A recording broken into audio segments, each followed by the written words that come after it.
দেখো আমার রান্নাঘরটা কত নোংরা হয়ে গেছে, তাই আমি রান্নাঘরটা আজকে একটু পরিষ্কার করব।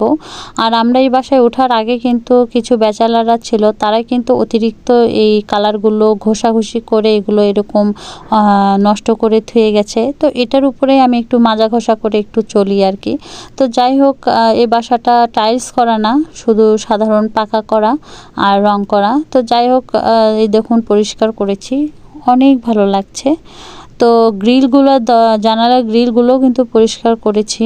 আর এই যে একটা পেপার পেরে দিচ্ছি, যেন পরবর্তীতে এটা নোংরা হলে যেন শুধুমাত্র পেপারটা টেনে ফেলে দিতে পারি, দেন আবার নতুন পেপার দিতে পারি এই আর কি। কারণ স্ল্যাবের উপরে ঘষাঘষি করাটা অনেক কষ্টদায়ক হয়ে যায়।